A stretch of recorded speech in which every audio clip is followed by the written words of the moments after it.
A Biblioteca Humana de Galicia. Un proxecto de recuperación e divulgación do patrimonio oral e inmaterial de Galicia a través da creación sonora e do podcast.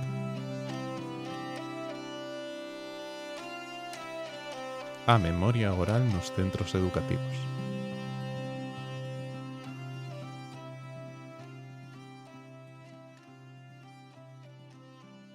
Bueno, pois benvidas, benvidos á Biblioteca Humana de Galicia.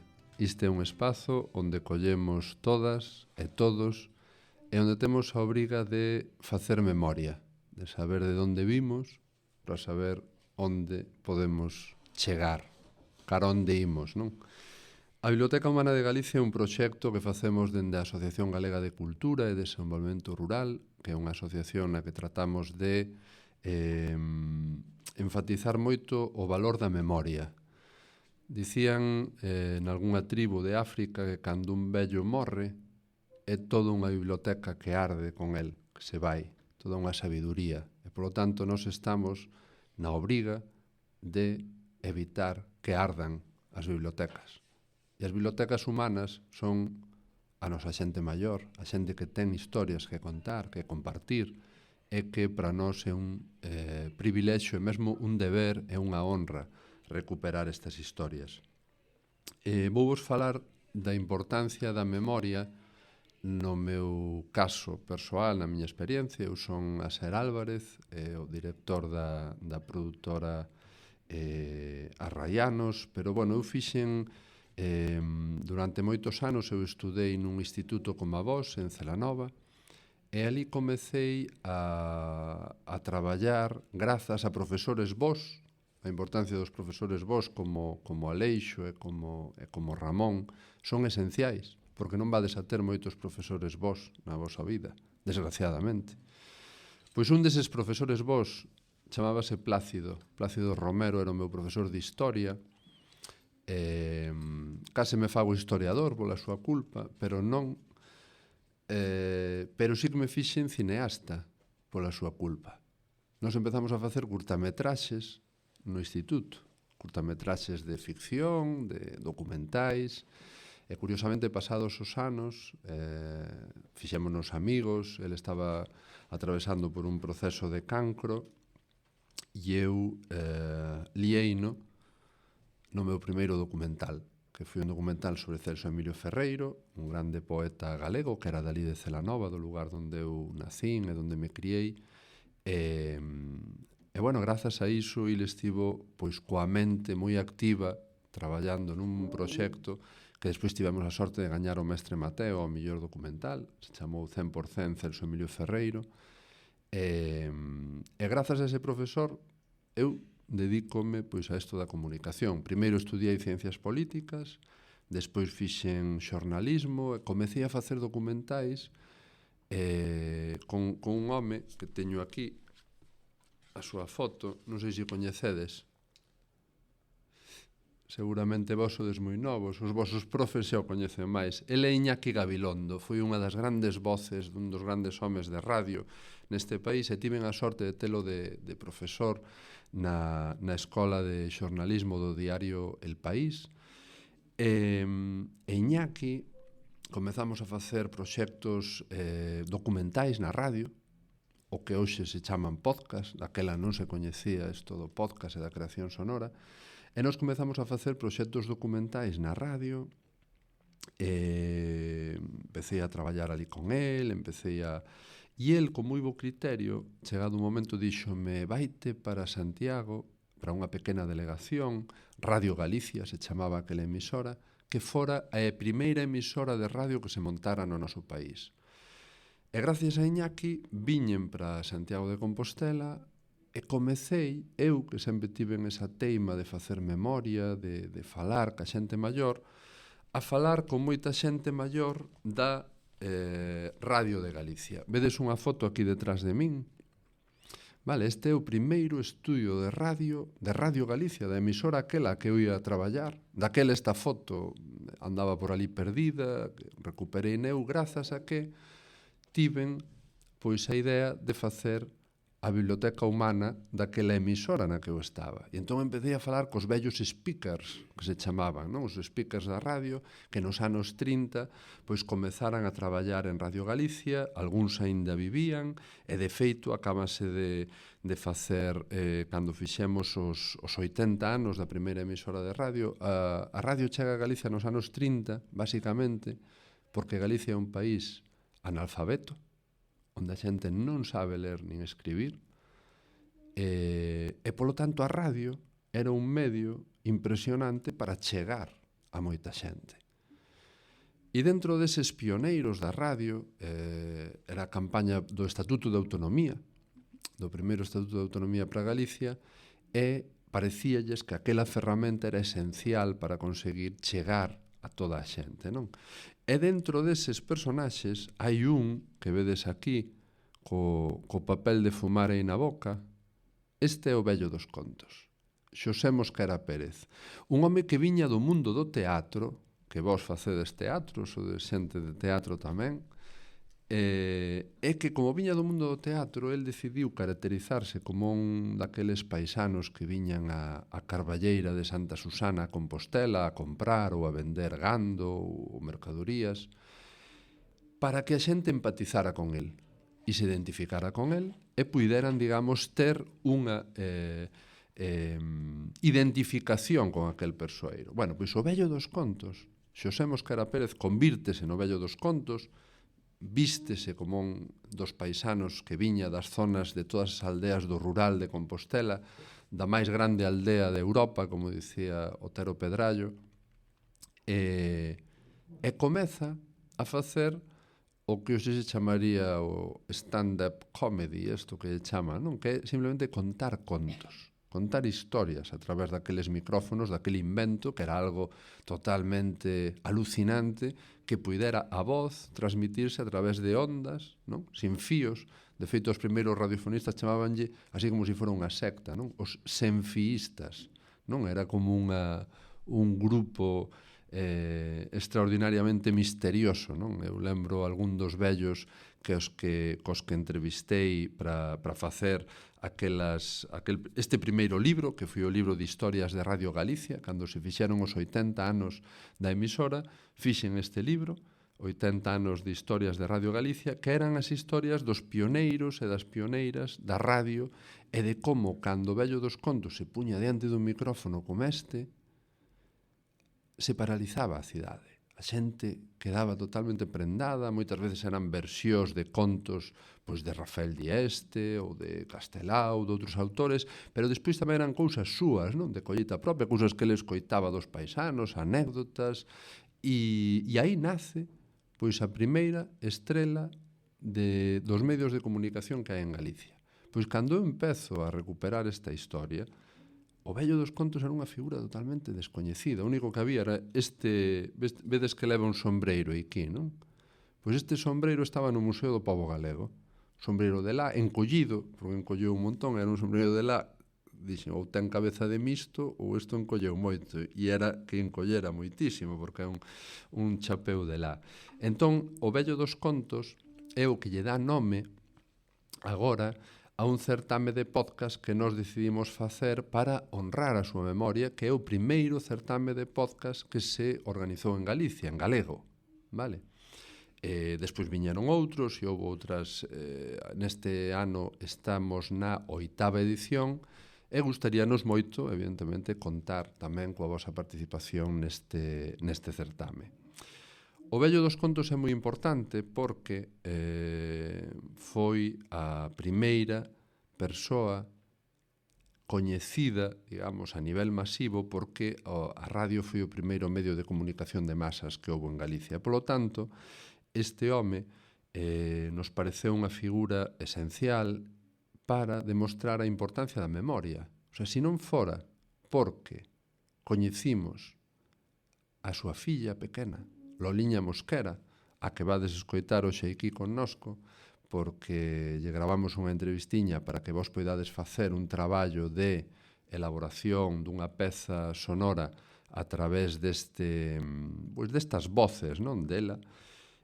ela foi a gardiana da memoria. Este era o vello dos contos, caracterizado nunha foto dos anos 30 de Casado. Casado era un gran fotógrafo que había en Galicia e que lle fixo esta foto mítica. De feito, hai figuras de madeira que foron extraordinariamente populares, pero o vello dos contos só está na radio entre 1932, que é cando se pon en marcha a emisora, e 1936.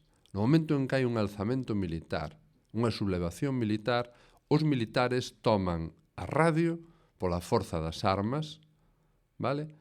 E o galego desaparece das ondas durante moitísimos anos, ata os anos 70, cando algúns audaces locutores comezan a facer algunhas cousas en galego, xogándose o pelexo, e esta xente, os pioneiros da radio, os pioneiros das ondas en Galicia, son represaliados, algúns mesmo están encarcelados, algunha xente fusilada, o propio alcalde de Santiago, Ángel Casal, que foi un dos grandes promotores da chegada da radio á cidade de Santiago de Compostela, porque xa daquela, tanto Coruña como Vigo querían que a emisora fora para ali, pero digamos que os galeguistas dixeron que non, que tiña que estar en Santiago, porque Santiago era a capital de Galicia, porque ali estaba a universidade, e eles o que querían é que aquela radio servira para espallar o coñecemento universitario por todo o país.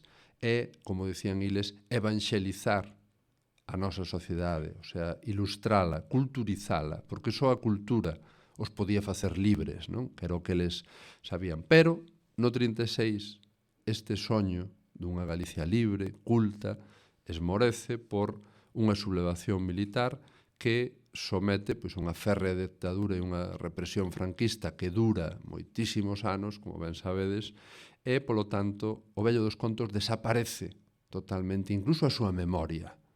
Pero de aí veñen Farruco, non sei se coñecedes a Farruco, só a vos Farruco, vos sodes moi novos para coñecer a Farruco, pero de aí veñen Kiko Cadaval, que supoño que xa vos sonará, o Celsiño Fernández San Martín, o Paula Carballeira, que foi Premio Nacional de Literatura hai pouco tempo, contadores de historias que hoxe en Galicia son unha potencia a nivel internacional e que veñen desta tradición da oralidade.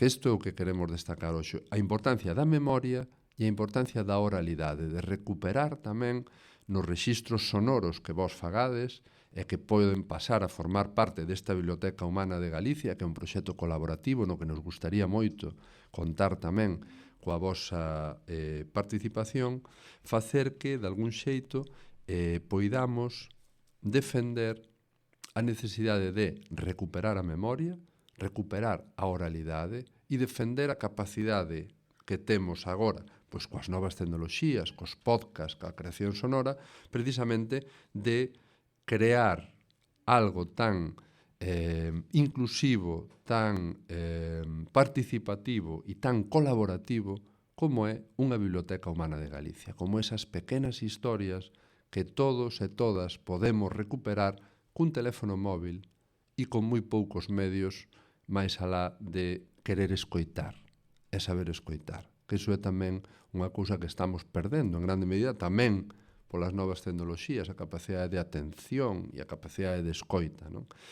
E curiosamente, se non fora por esta curiosidade que eu tiven cando Iñaki Gabilondo me manda de Madrid para Santiago unha pequena delegación de provincias, non? Como dicen en Madrid, a aprender o oficio de xornalista, pois non existiría este libro dos 80 anos da radio en Galicia, porque o arquivo que había da radio prácticamente desapareceu, porque daquela era moi costoso guardar arquivos sonoros, pero sí que moitas destas persoas que eu entrevistei neste libro cando se fixeron os 80 anos da radio en Galicia e deste outro libro cando se fixeron os 90 anos da radio, non serían posibles porque non existirían eses rexistros sonoros.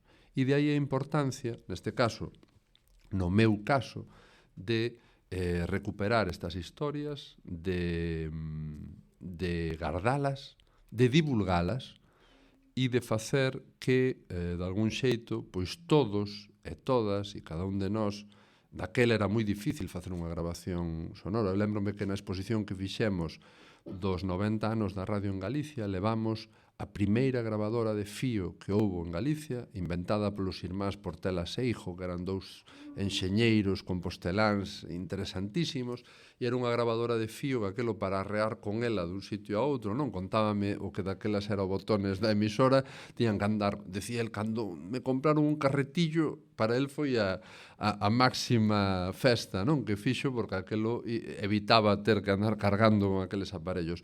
Pois hoxe temos teléfonos móviles cos que podemos gravar audio en calidade moi decente, sempre e cando non haxa fontes de contaminación acústica alrededor, e polo tanto nos parece moi interesante que, pois eso, que poidades facer este traballo de recuperar e de evitar que moitas desas bibliotecas humanas que temos ao noso redor, cas que convivimos e que están aquí, pois evitar que ardan, vale? Sin que nós, polo menos, deixemos testemunha disto. E vos que sodes estudantes de artes, e que a arte é unha ferramenta de transformación social e unha ferramenta de revolucionaria, diría eu, no mundo no que estamos, no que todo tende a uniformización e todo tende a homoxeneización, non? E a que todos vayamos como borregos, non? A través da manipulación, coido que a arte e a cultura son ferramentas de liberdade. E por iso vos animo a que exerzades a vosa liberdade e que aspiredes, pois eso, coa vosa arte contribuir a transformar este mundo e a de algún xeito tamén contribuir á idea de que outro mundo é posible e outro mundo é desexable, sobre todo pois tendo grandes profesores como tendes vós, aquí presentes hoxe Aleixo e a Ramón, a quen lle agradecemos moito que nos fixeran un oco para estar hoxe aquí con vós. Moitas grazas. Eu son Aleixo, parecen así tímidos e ás veces non acaban de mostrar todo o que hai. Uns fan máis escueto e outros máis abultado, máis alongado, pero así que temos aquí talentos ocultos e moita cousa por buscar, por excavar. Temos aí a Alba, que ela é moi timidorra, ten un vozarrón importante. Temos a Marcia, tamén, que está aí calada e tímida, pero ten outro vozarrón, estilos distintos. E temos a Sergi, que antes falaba de que facía, que lle gustaba a parte das curtas. E sí que é certo, ano pasado que falaron sobre o racismo. Eu flipei cos encuadres e coas tomas e cos transicións. Eu flipei co teu traballo. Claro, eu esa parte non a traballo con eles. Eu doulles máis a parte de linguaxe práctica musical. Entonces, pois, eu con eles tocamos na outra aula e con Ramón fan aquí a parte máis de escénica e máis de audiovisual. Pois sí, para nós é un placer, evidentemente se ve que aquí hai moitísimo talento. Eu sei que moitas veces temos moitos medos, todos estamos rodeados de medos. Eu creo que dúas das cousas que hai que vencer son os medos e a preguiza, que tamén é outra cousa que nos fastidia bastante, non? Pero eu lembrome tamén cando dicía, eu tamén facía teatro e tal, non? Eso, por exemplo, axudoume a vencer moitos medos escénicos, non? O medo a intervir, a falar, non? A comunicar. E cando dicía que era tímido, non? A xente escarallábase de risa, non? Como que eu timidísimo, era un neno super tímido, non? E todo eso, un vai facendo camiño e vai topando, non? As formas de ir vencendo os seus medos, as inercias, as preguizas, non? Que moitas veces non nos deixan ver pois os talentos que todos temos dentro. Todos temos talentos. Pase que uns temos que excavar máis que outros, pero un é máis evidente, para outro menos, pero o camiño vai te levando. O caso é non agobiarse, ni siquiera en segundo de bacharelato, que eu sei que é unha cousa moi estresante, pero que, como dicían os vellos, e voltamos á memoria, con eso volvemos ao vello dos contos, e a que Aldán nos poña uns cortes de voz que lle gravei outro día a Loliña Mosquera, a gardiada memoria do seu pai, do vello dos contos, da primeira estrela mediática como en Galicia, o David Broncano dos anos 30, entendédolo así millor igual, non? Pois este foi o David Broncano dos anos 30 e que dicían moito Deus apreta, pero non afoga. Entonces sempre hai esperanza e sempre temos que aspirar a topar o millor de nós mesmos, non? E iso é unha loita constante, diaria, na que tedes a axuda e a fortuna de ter vos profesores ao voso carón, e iso sí que aproveitádeo, porque iso sí que non abunda tanto como parece, e o gallá houbera máis.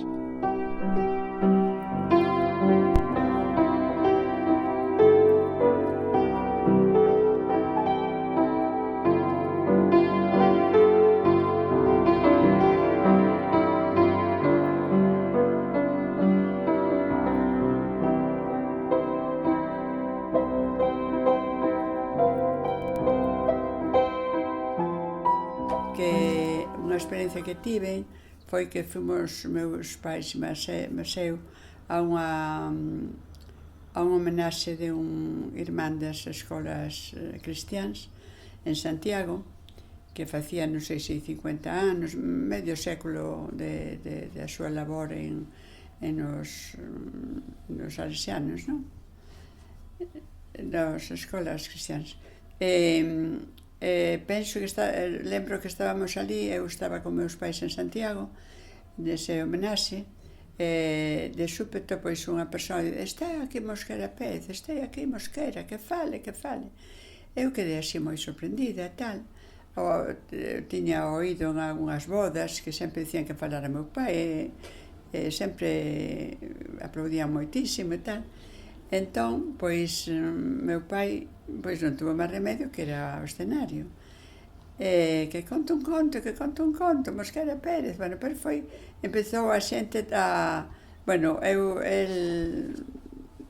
oín o conto, que non lembro, pero foi a vez que oía meu pai contando un conto, e foi un éxito tan enorme que a xente que naqueles tempos usaba sombreiros e outras boinas, pois quedou o escenario cheo dos sombreiros e das boinas.